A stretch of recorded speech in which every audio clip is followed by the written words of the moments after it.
behalf of the two families, the Rose and the Vogel, I'd like to welcome you all here for our celebration. You may have started today as strangers, but I hope we end as all friends. All are welcome. Make yourself at home. I guess this is a little nerd that married my daughter here.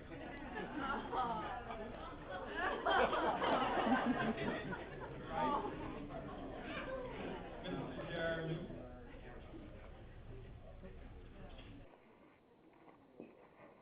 Try not to get emotional here. Amanda's my only daughter, and when we moved to Florida all those years ago, we didn't know really what lay ahead of us. Amanda was just in kindergarten when we moved down here. Didn't know anybody. Had a life-altering change coming so far from home. At the time, we were the only people. We didn't really know anybody. It's funny. I remember there was an article in the local little newspaper, the Cape Coral Breeze, and it had to do with this little guy that put a medieval fair on. And I always remember that Saturday, Amanda ran around and said, "Oh, I know this kid. He goes to my school and stuff." You know? And it's funny how those things stick in your mind, because now all these years later, they're husband and wife. So you know, it's funny how the faith has its own twist. And the best things that you plan for that you're really not in control. You know, life just sort of flows at you and sort of bowls you over at times. But as the father of the bride, I'd just like to say welcome to everybody. Welcome to Jeremy. Jeremy's been at my house for a number of years. Somebody here asked me earlier how they met. And I really don't remember. I just told the person, I said, I don't know, I opened the front door one day and he was standing there. That's the best recollection that I have.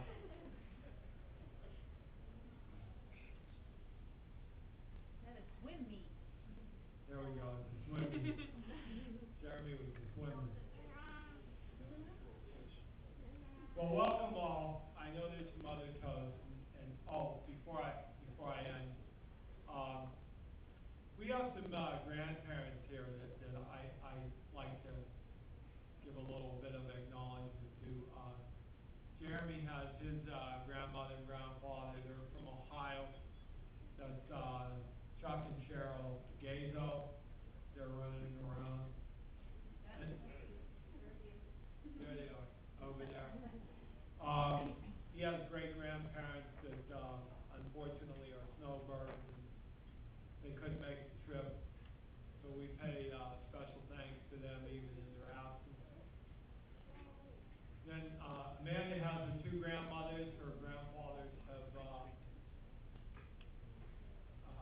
to heaven.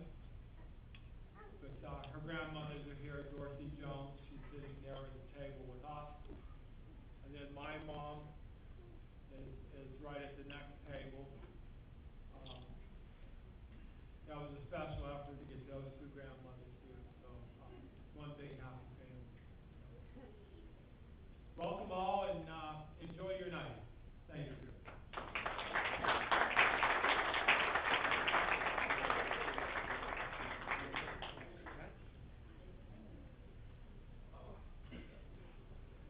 Well, the first thing I'd like to say is I really want to thank Brian Vogel for his lovely speech. It was very heartfelt.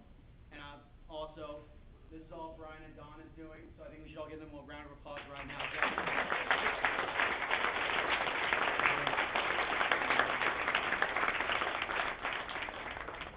My name's Sean, and I've known Jeremy for about 7, 8 years now. We met when we were in a swim team. Yeah. When Jeremy asked me to be his best man, I was really excited, and I said thank you. and when everyone else heard that was his best man, they all said, why? That was the only joke I'm going to tell. I'm going to keep it safe and just read what I got written here. I want to apologize because there's maybe one or two things that's an inside joke for Jeremy. This is a poem I wrote for my good friend Jeremy.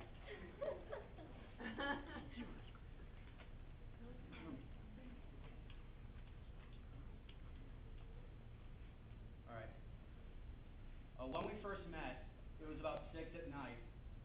Cotronic come up and said he's all right. He didn't say much, just a hi with a smile. And before I knew it, I was left by a mile. On a swim team full of girls with only 3 guys, you could say we knew where our destiny did lie. From swimming to homecoming, it was such a sight. Then Axis and Allies would get us through the night. You would beat Japan with the winning play, define my USA only holding midway. Now to see him here after tying the knot, I find myself now in a peculiar spot. Raise up your glasses so that we can start this wonderful toast straight from the heart. Long life and great joy bestowed unto you. The love that you share will always be true. May your passion burn bright and always remain lit. And before you do it, you first must go through it. That was from Robin and Men Tights. It's their movie. Hey!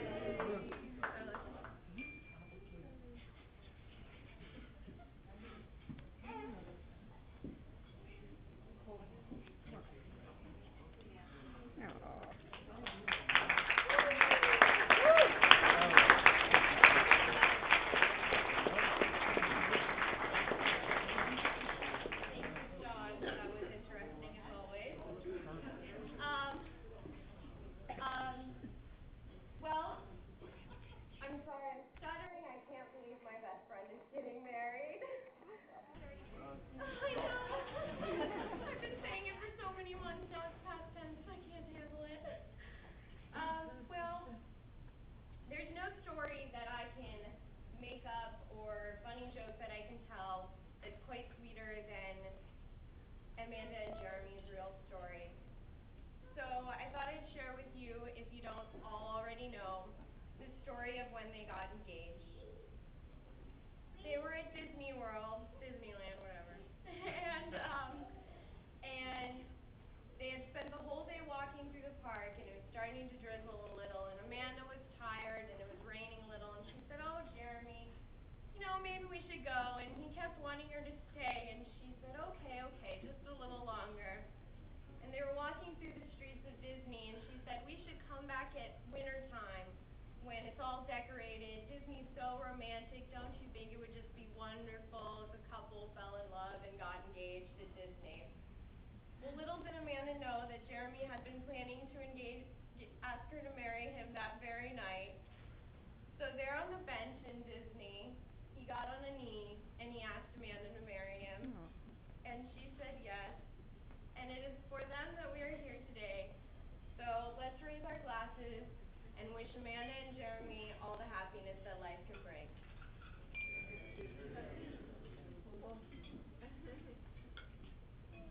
Now,